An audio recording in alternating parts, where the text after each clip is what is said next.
With CI Futures, you can access AI-powered market forecasting for as low as $20 a month. Get 94.7% market forecast accuracy for over 1,000 assets across commodities, currencies, equity indices, economics, and stocks. With weekly updates, 1-month and 3-month error rates, and top 10 and bottom correlations, you can rely on CI Futures to help you make informed decisions. Join a growing number of satisfied users who have already transformed the way they invest with CI Futures. Don't wait. Start forecasting with confidence today for as low as $20 a month.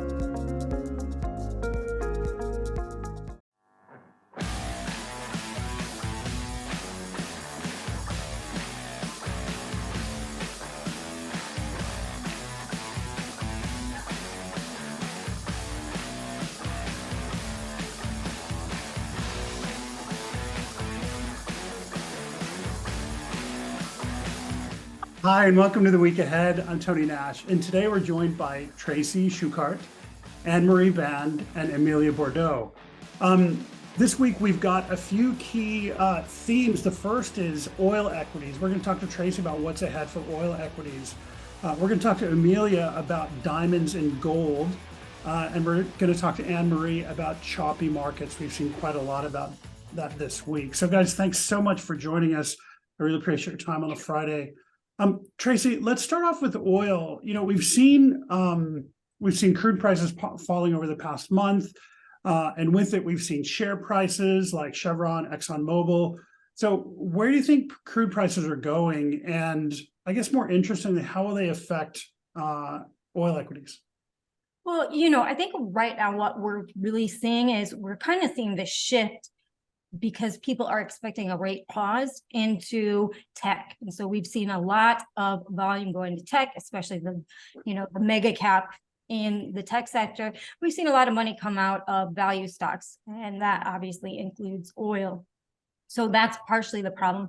Also, oil equities tend to follow oil prices. So oil prices have been very soft lately, and those have proceeded to follow.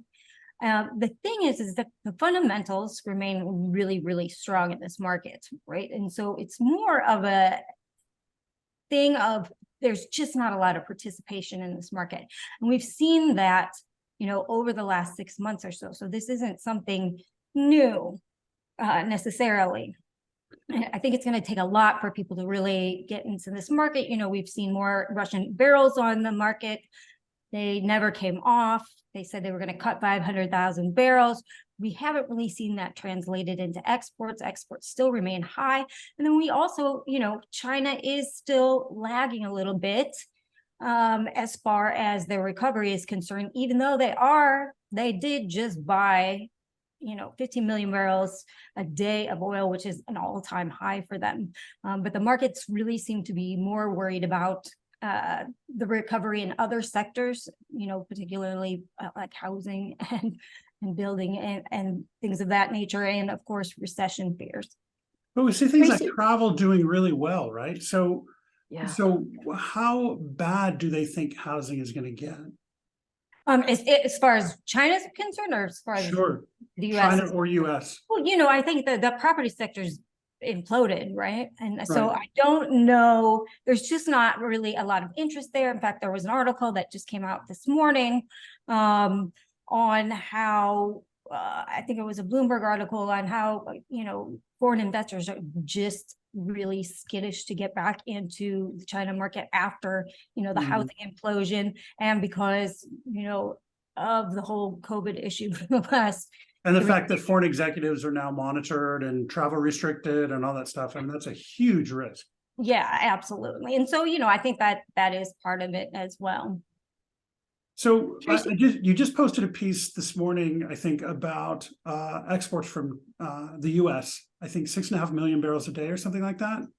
Yeah, the exports are at a all-time high. It's actually 4.5 million barrels a day on average for the month of March, which was unfortunately the EIA data lags 2 months when they come out with their monthlies.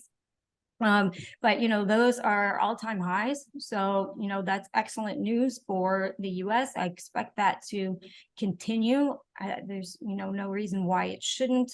And, that's especially good news, obviously, for Texas, because Yes. the Permian's the best, the Permian's the best basin right now. Yeah. With, that looks like it can actually increase a little bit in production, where all the other basins are falling in production.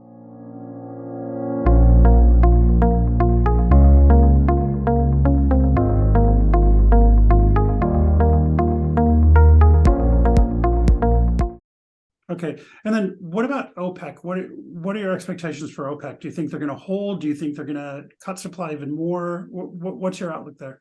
I think we're going to have to see. It's just May is when they really started initiating these voluntary cuts, right? So we're really going to have to give that a month or two, I think, to really see if that filters into the market, and does that translate again to exports. We did see UAE say they were cutting back on exports 5% for the month of May.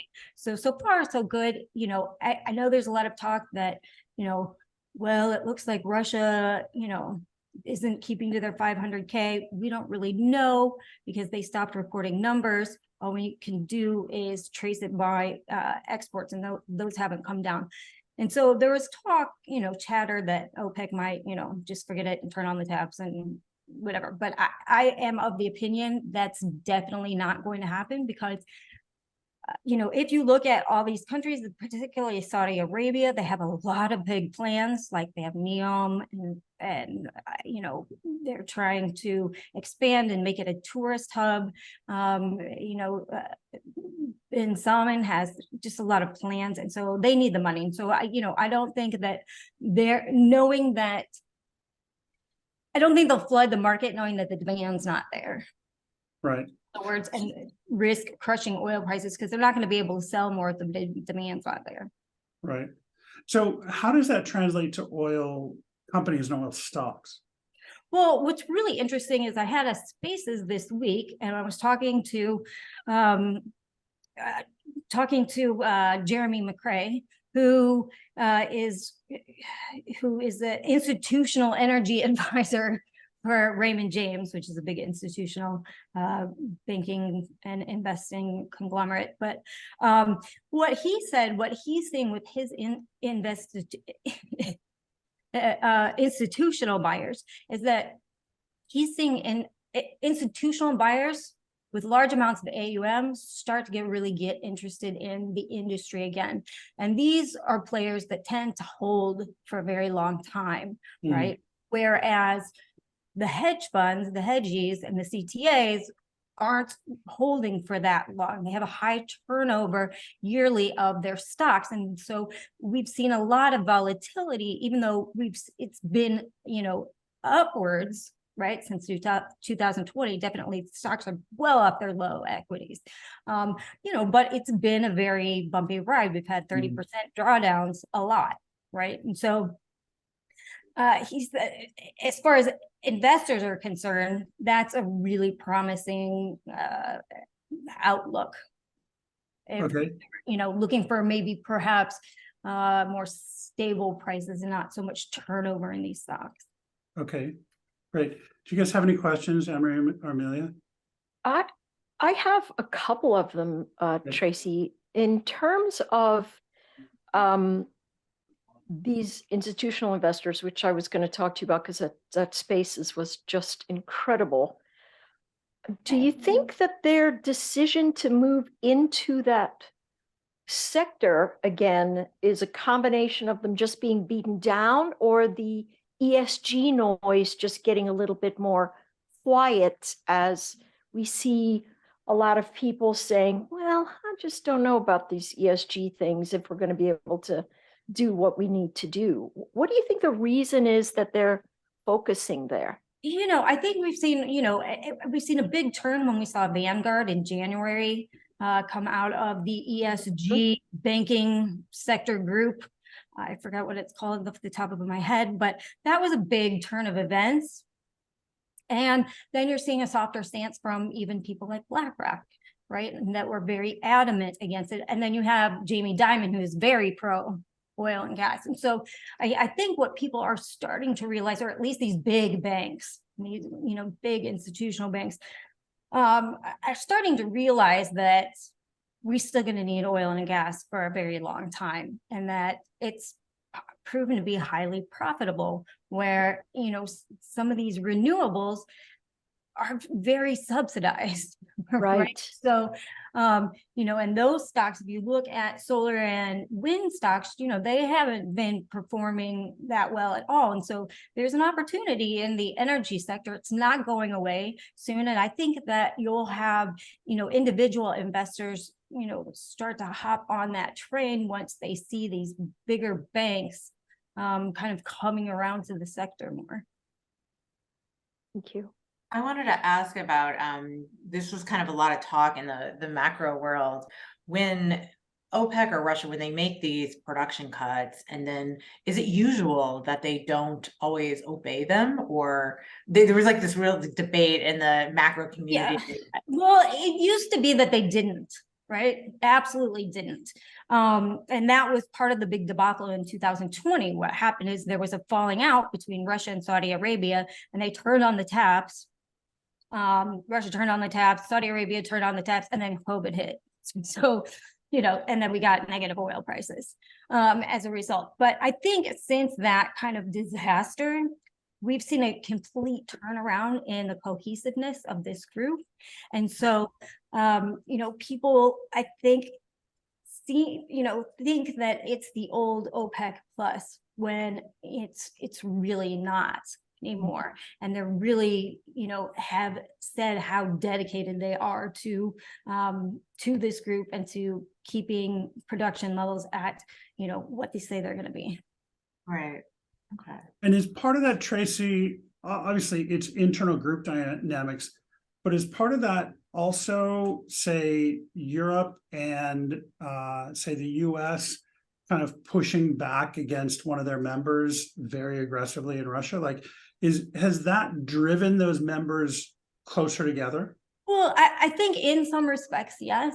I also think that, the US is not really a threat to OPEC anymore as far as production is concerned. We're not at all time, the all-time highs were in 2019. That was over 13 million barrels a day. We're not there, and we're probably not going to see those highs again.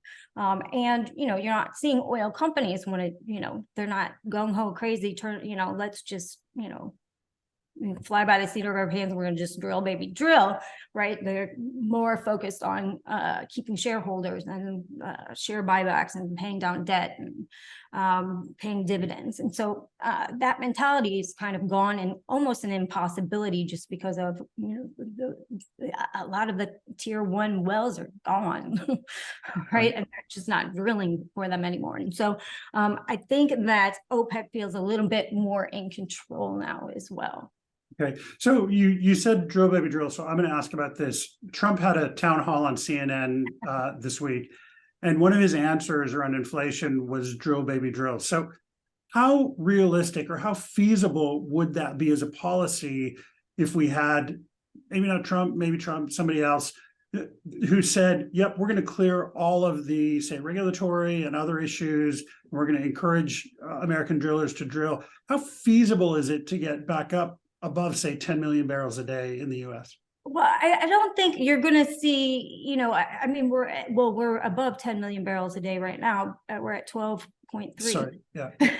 But, sorry. But that said, I think the government can only go so far, right? You can permit all you want. You can make things easier. You can open up acreage in Alaska. There's a lot of things the government can do. As far as, things on federal lands, can't really do anything on private land. So that's more kind of really the bulk of that's Alaska and New Mexico. But, they can't really make companies drill. Of course not. You know what I mean? So they can make things easier for them. Absolutely. Right. And they can provide incentives. Yep. But again, I don't think just because they do that necessarily means these oil companies are going to do that. I mean, we've had a boom and a bust. Okay, so I'm spending way too much on oil. I'm sorry, ladies, but just how much of the pullback in drilling is regulatory, and how much of it is interest rates, and how much of it is other factors? I'm just curious from just in terms of broad strokes. Yeah, I mean, broad strokes, really, there are a lot of supply chain issues. There still are some supply chain issues. We have a huge labor problem still, because there just aren't enough people to work in the industry. Right. And so, and there's not people, we're not seeing that younger generation interested in oil anymore, right? Because they're of the ESG movement. So that's really huge. Those are problems outside of anything the government can do, and that are hurdles for the industry right now. Okay, great. Thank you for that, Tracy. That was really, really good. I appreciate that. CI Futures is our subscription platform for global markets and economics. We forecast hundreds of assets across currencies, commodities, equity indices, and economics. We have new forecasts for currencies, commodities, and equity indices every Monday morning. We do new economics forecasts for 50 countries once a month. Within CI Futures, we show you our error rates. So every forecast, every month, we give you the 1 and 3 month error rates for our previous forecasts. We also show you the top correlations and allow you to download charts and data. You can find out more or get a demo on completeintel.com. Thank you. Amelia, let's move on to diamonds and gold. I think it's a really fascinating time for both right now. And I'll admit, I know nothing about diamonds. So could you talk us through the diamond market a little bit and help us understand what you're doing at Diamond Standard? Yes, for sure. I'm going to start opposite. Let me just show you our Diamond Standard commodity, and then I'll go into the diamond market. Great. Because I think people kind of need a reference of the commodity. So what happened at Diamond Standard is our founder, Cormac Kenny, and he comes from a background of computer science and building trading systems for hedge funds.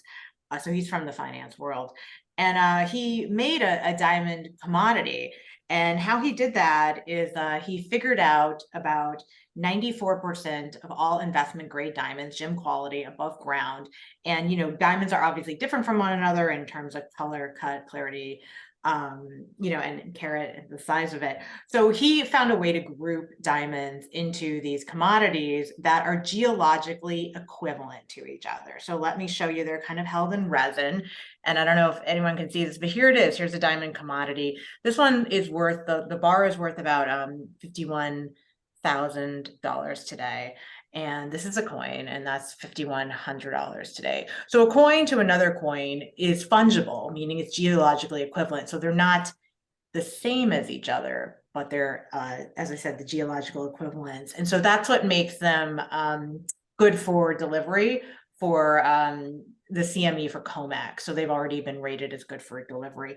Then on the back, they're on the blockchain. So that's the blockchain token. And what that allows a person who holds them to do is, if you normally, if you're in the United States, say if you wanted to hold the physical, you store it at a vault and Brinks. And then if you wanted to trade it, we have a spot market. You would just trade the tokens. You don't have to physically move the actual commodity. So that was the breakthrough, that Diamond Standard, and that's why it's called Diamond Standard. They created a standard for diamonds that is fungible and now able to trade. And as we want to move into financializing diamonds. So, we have a spot market, we're going to have futures and options, and eventually an ETF, similar to when gold, we think of ourselves like in the precious metals category when the GLD was launched back in 2004, and kind of that position build that took place into it and subsequently.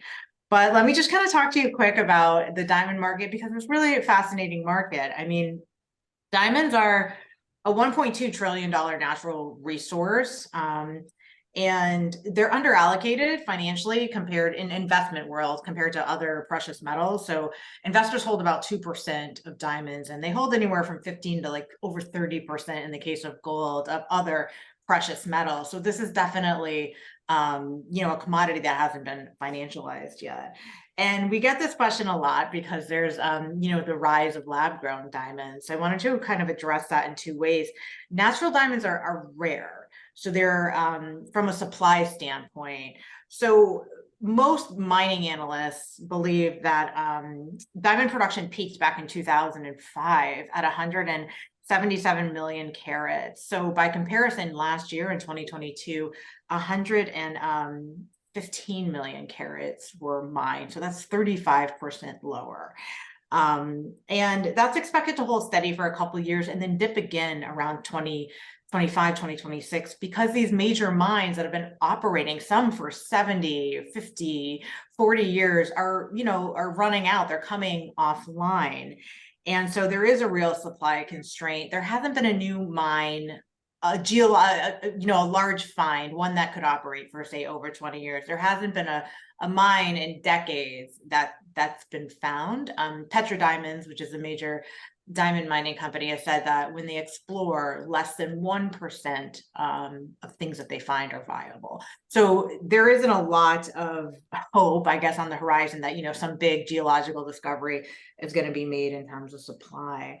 And so you do have that dwindling of the natural diamond. And then on the other side, you kind of have, I wanted to address the lab grown, you have this big rise, especially in China and India, these manufacturers of the lab grown diamonds. And, these new companies are popping up all the time. So that lab grown diamonds are really expanding. It's interesting because some are really beautiful. When you look at them, you can't necessarily tell that they're not a natural diamond. It's just that when you put them under, microscopes and you have the graders, because GIA and IGI, the graders, they will grade a lab grown and they will tell you it's lab grown.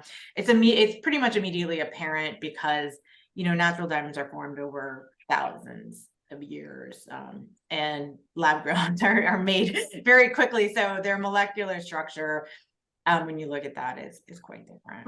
How do you tell the difference? Are lab grown like almost too perfect or something like that? I mean, is it?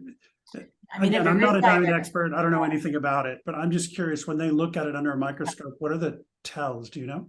It's really the molecular structure of it. Yeah, the refraction is also significantly different between the natural and the. This is very interesting that you're talking about these, because I have all kinds of thoughts around the diamond industry, so I'm interested to. Come on, tell us, Emery. What tell us, what are they? Well, so how would you combat the group that says still the De Beers hold the foothold really for diamond distribution in the world still, and a great much of diamond supply is still held by De Beers, right? They keep it on the ground in great big vaults, yada, yada, yada. And so a lot of folks have posited over the years that De Beers is actually in charge of that mass marketing event that propagates the notion of the diamond industry being a good one to be in. And of course, for many years in, I think is it Amsterdam, where they literally these Antwerp, there we go, the other A1. Diamond polishing. They actually have done business for years and years with a handshake. If you're not completely honest with everything, they'll snuff you out and kick you out. So it really is one of the rare industries where contracts aren't used. They feel like if you have to sign a contract, then and your word is not your bond, then you don't belong in our business. And so that community has been really closed because they keep all those very highest quality in very low distribution environments. And so is there anything, if someone like me that says, oh, the diamond ETF industry has been trying to gain traction for quite a bit of time, and I love the fact that you guys have tokenized it and it's on the blockchain, so I assume it's got a contract thing on there on the back end of that blockchain business. Yeah, also the if you can see you can kind of see purple dots. Those purple dots are all the certificates that go with individual diamonds. So you can look it up, and also you can find this, meaning when it's activated, If you want to know, it's like sitting in the vault and what position in the vault is in, this will tell you. Yeah. So I know that's kind of a probing question, since there seems to be an organization or a couple of organizations at the very top of the heap that have always tried to keep supply constricted. Does it ever concern you that they might one day say, hey, listen, we're going to let some of these out because of XYZ? I don't think they're going to, because there's no benefit to them. But have you had people ask those questions? Yeah, for sure. I mean, it's interesting that you bring up De Beers. So in general, the mining supply is the supply of natural diamonds is definitely on a downtrend. The largest supplier, which is almost equal to De Beers and slightly, depends on what year you look at it, slightly larger than De Beers in the market, is of course Alrosa, the Russian partially state-owned diamond company. And so they mine about 40% of the world's diamonds, and De Beers is just underneath at maybe 35%. So it's very interesting because as we know, the G7 meeting is coming up in Japan next week. So there's been a lot of talk about further sanctions on Alrosa. The problem, so that would further shrink the supply. So when you mentioned De Beers controls the market, well, Alrosa actually mines as much or more than De Beers. So there is a more diversified diamond mining industry than there was, say, 50 to 70 20, 30 years, years ago, for sure. And so that's another supply constraint that's likely going to hit the market.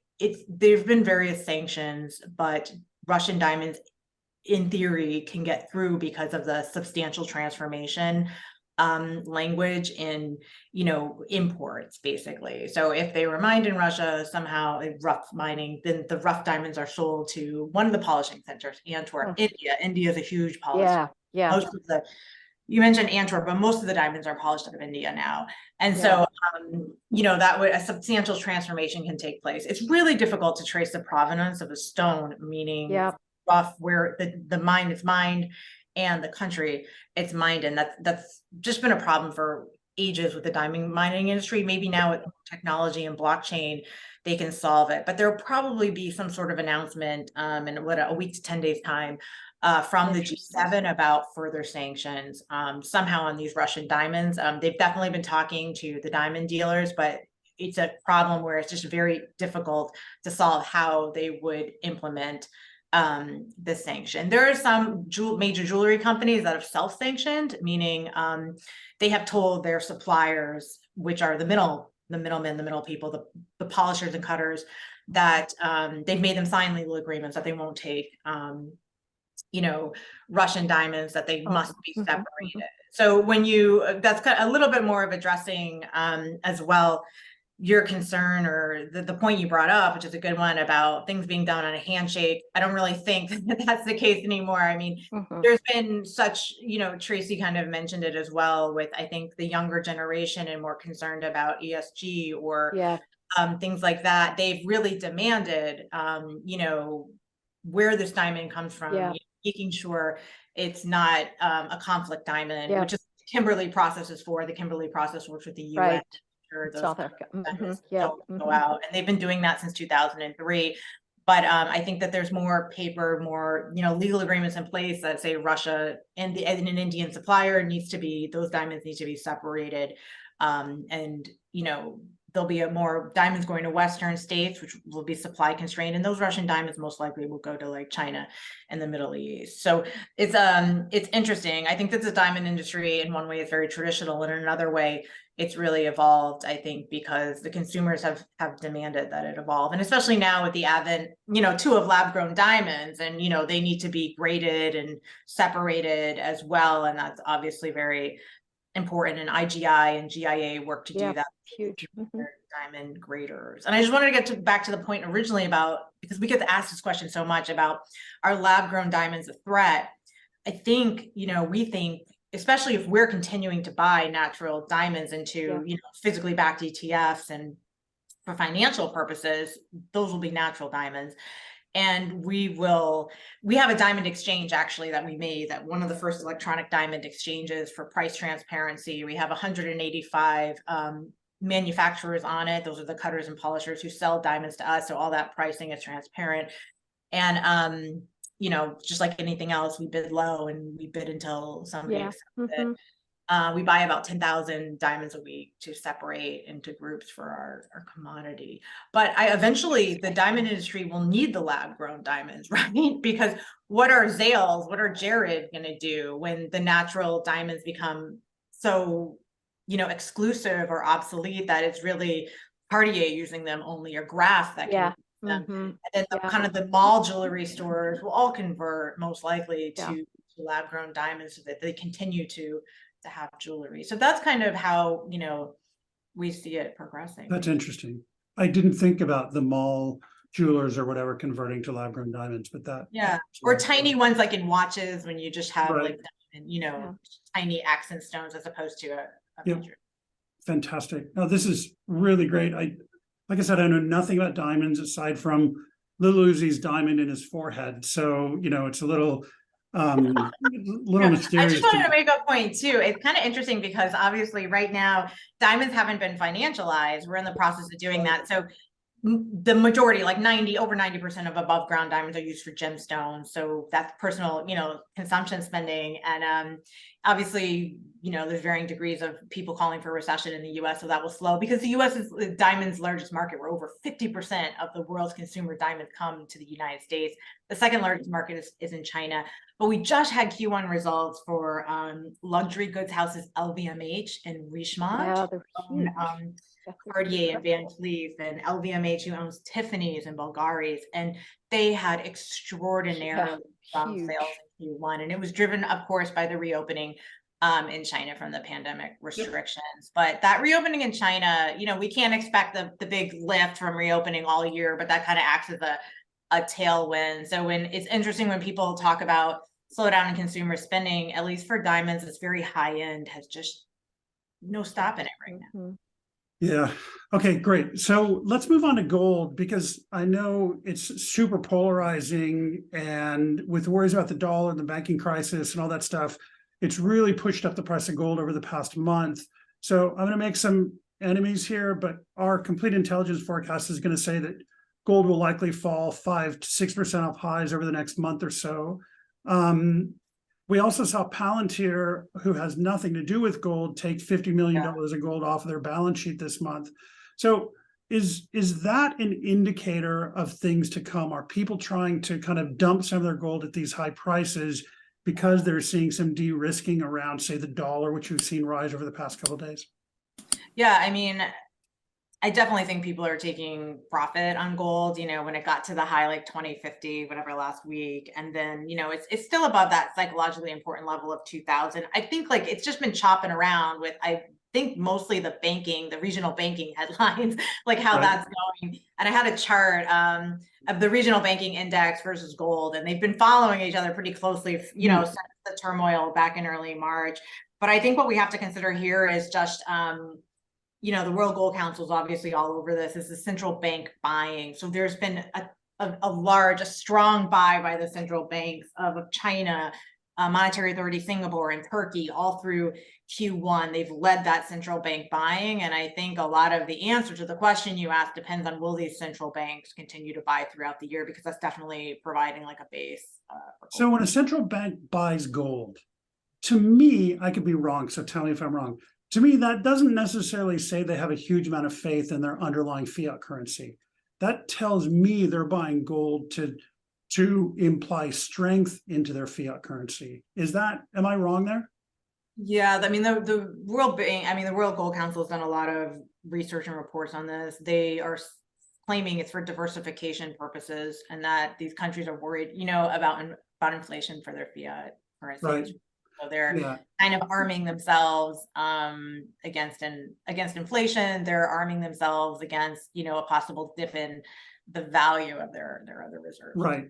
And so when I see people on certain social media platforms claim that China buying gold means we're all going to be spending CNY in 10 years, I take the opposite side, and it tells me that they're actually worried about the value of CNY and need to spend some dollar reserves to get gold while they can do it. Yeah, I would agree with you there. I mean, and plus the IMF, I mean, there's been this big de-dollarization debate, which is I formerly worked before Diamond Standard ex-ante data, who really followed capital flows. And if you look out on Twitter, especially you follow like Brad Sester from I think, yeah, he's an expert on this. He tweets a lot about it. It's kind of interesting. Yeah, I mean, like reserves are China yuan were like 2.4%, and then Right. last year, and then the dollar was still like well over 50%, and euro was 20%. So Right. you're like they've moved up over the decade, but not by much. I mean, they only have like 2.5% of global reserves. So Right.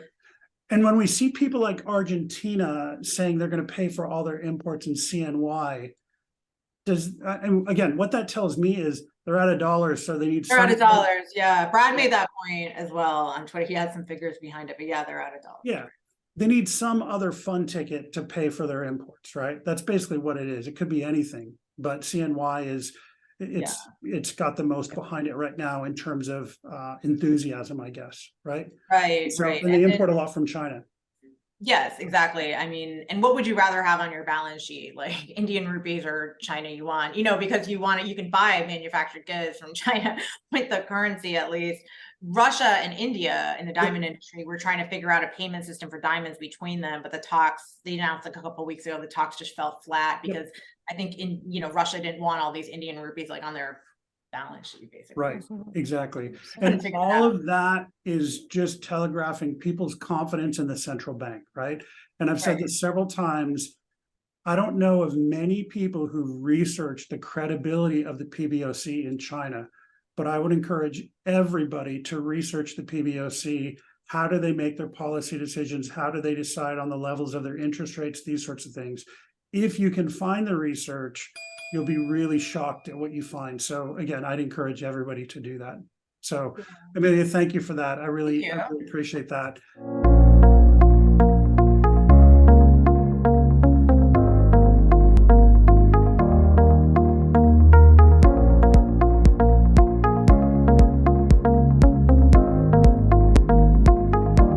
So Anne-Marie, let's talk about choppy markets. Okay, so you're a pretty brilliant market tactician, and we've seen chop in the last, really a lot in the last month on the S&P. We've got a chart on screen. So what are you looking at right now to make your way through the chop? Like how, is it daily? Is it hourly? And what are you looking at to understand what the chop means? So I like to look at the monthly charts, and what that ends up telling me mostly is that we've been caught in a fairly big range, and every time we've tried to break out above it, when everybody goes, hey, it's going to be a great long, everybody needs to buy, really, even on a day like today, it ends up not happening. And so I think we're in, I like to look at the ES because I trade it every day. And so the ES futures, really, if we look at a composite monthly chart, we can see that we're caught in a slog trying to break out. And so then my question becomes, all right, well, if we're trying to break out and we can't, where do I find the pervasive bid? And that really is what we are seeing. We're seeing a pervasive bid. No matter how deep we go, somebody comes in and holds the floor. And so we can literally look at the last 5 or 6 months and see that we've got higher lows coming into the space. But if you're holding on for a breakout, it's just not the best thing to do. So that makes me look at all trading very tactically right now. And I suspect there's some kind of catalyst that's happening here. And to me, because the macro voices are so negative and so loud, I mean, the bullhorns they have in the Twitter sphere, it's incredible. Right. And so what I believe is happening is that a lot of people are shorting, and then as it comes into support, they have to buy to cover, and it turns the market right around. And then people who are thinking about the breakout, they buy the breakout, they get slammed because they're more people, as soon as they get stopped out of their short, they're looking for the next high to put on another short. Okay. And so, go ahead. So how long does this last? And what are those things? You say you're looking for some signs of a breakout. What are those things aside from a Fed saying, hey, we're going to go completely dovish, right? But what are some of those things that you're looking at? So to be a contrarian, Mhm. if the Fed were to say, hey, we're going completely dovish, I'm looking for my blanket to hide under the bed. Yep. Because that's something, right? And Right. so I would suspect that if anything like that happens, it probably will turn the market on its heels and we'll get even the worse effect. So because I don't have a good handle on how macro voices come together and make decisions, right? So somebody like Felix Zulauf comes out and he says, well, I think da da da da da. For me, being able to pull all those strings together and make a bow, it's almost impossible because of our known unknowns and because of our unknown unknowns. Yep. We sit in such diametrically opposed environments with nothing that's gravitating us into any kind of central sensibilities. To me, it seems like we're just going to pull until the rubber band breaks.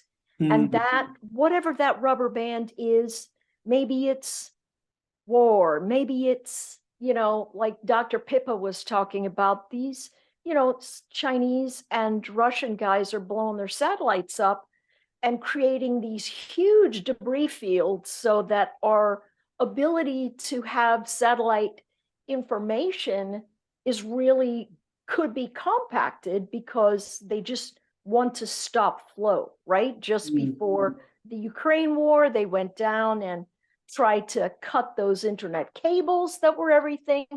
And so we really are, I mean, think about this. If we did not have great technologies that brought us together, the four of us could not be sitting here today. Right. And so what I expect is that we slosh around and then we get up one morning and we're limit down on everything because of some sort of whatever. And then the market tries to capture that bid. And then we realize that we can't break out again. And then something starts to unwind more dramatically. But I think there's sort of what is that? Is it William Faulkner that said, how do you go broke slowly and then all at once?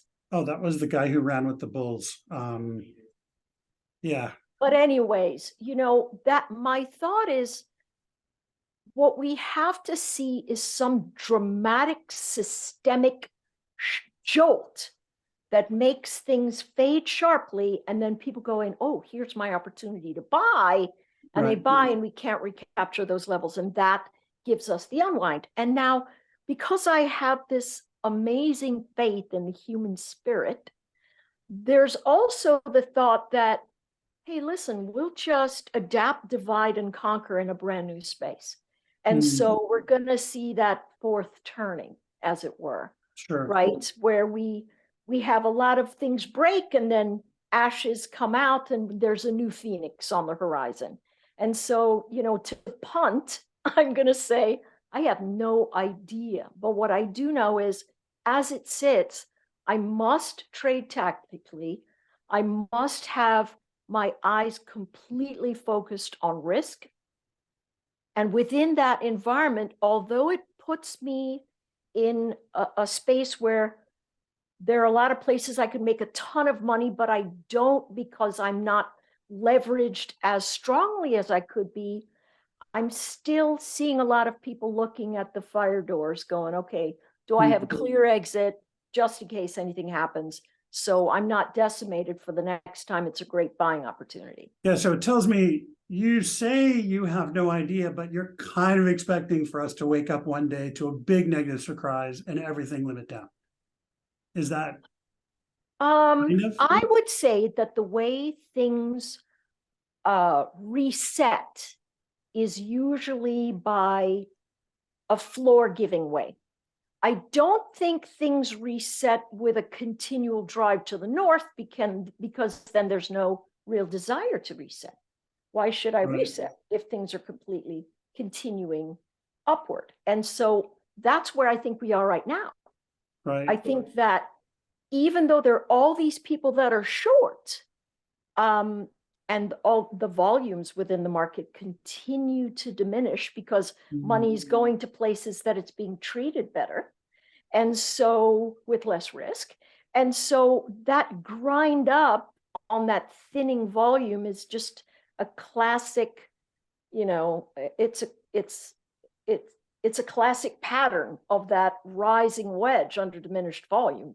It's going to have an air pocket that eventually fills in.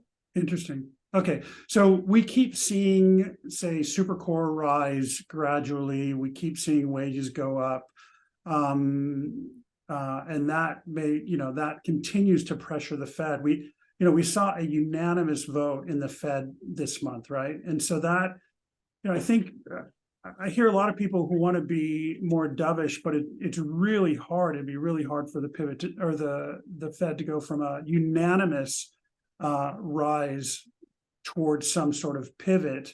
They could potentially go into a pause if we saw some dramatic numbers, but I'm just not seeing dramatic numbers. We're seeing some positive numbers, some negative numbers. If you look at, say, consumer expectations, they're still expecting higher inflation, these sorts of things, right?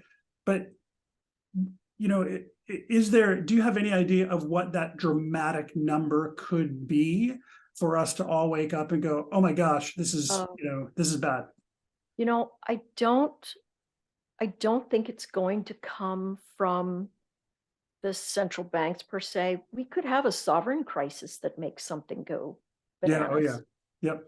And so that is certainly key, particularly as interest rates rise and everybody has US debt and they need to pay back. It's going to take more of their dollars than ours, and so on and so forth. Okay. So it could be, I don't think it comes from the Fed. I don't think it comes from the central banks in essence. I think we see something physically important to us happen. I don't know that it's, I think it might be caused by what's going on, but again, my crystal ball is very dusty right here. So so if we saw a couple countries pull a Sri Lanka, right, where everything falls apart, the government loses credibility, they have to refinance everything, let's say a Turkey or a Brazil or something like that, we'd probably see some dominoes fall there, and that could be the type of event. It's almost the regional banking crisis at a sovereign level. Yes, so that's at a global possibility. Level. Yes. Interesting. Okay, yeah, I'm going to keep an eye out for that. So, okay, guys, given where we are in this kind of choppy land, what are you guys expecting? Tracy, let's start with you. When you look at energy and commodities markets, what are you expecting in the next couple of weeks? Are you expecting any change of direction? Do we see some seasonal, say, uplift in crude prices, something like that? I think that we'll probably just be kind of chopping around in this area. OPEC is going to have their regularly scheduled meeting. They used to have monthly meetings, but their actual regularly scheduled meeting in June. First week of June. And so I think markets are kind of waiting on that, to be honest. I don't, unless we see some huge catalyst to either, to move this in either direction, quickly or, fast. I think we're just we're in this chop zone, and traders are really waiting to see what they say at this meeting. Okay. So we're just looking for direction generally. Do all you guys agree? Amelia, do you see anything different, or do you have a kind of a strong opinion either way? I think I agree with Tracy. I think we're just going to be chopping around. I think markets need a catalyst. Speaking to the other points we made here, but I mean, I'm a macro person, right? So I'm kind of like a doomsday prepper by nature. So with all of these, risks out there, whether they're geopolitical or a possible sovereign crisis or the U.S. hitting the debt ceiling, or I don't know, inflation like really turns around and goes down quickly. I'm not sure, but I feel like you do need to hedge. I feel like, precious metals, you do need a safe haven component to your portfolio. Even like more regional banks fail here in the U.S. So I think the outlook is really unclear. And I just think, as you guys know, really smart people, whether from hedge funds, banks, central banks, like analysts, FinTwit, you see it everywhere. Smart and respectable people are really disagreeing with each other. Yes. Outlook and the timing of events. And so that just tells me, as a macro trader, use that uncertainty as an opportunity, right? And try to, put your hedges on and be ready for that next break. Great. Okay. Guys, thank you so much. This has been really amazing. I really appreciate your time today. And thanks so much. Have a great weekend and have a great weekend. Thank you. Thanks, guys. you. Thanks, bye. Thank you so much.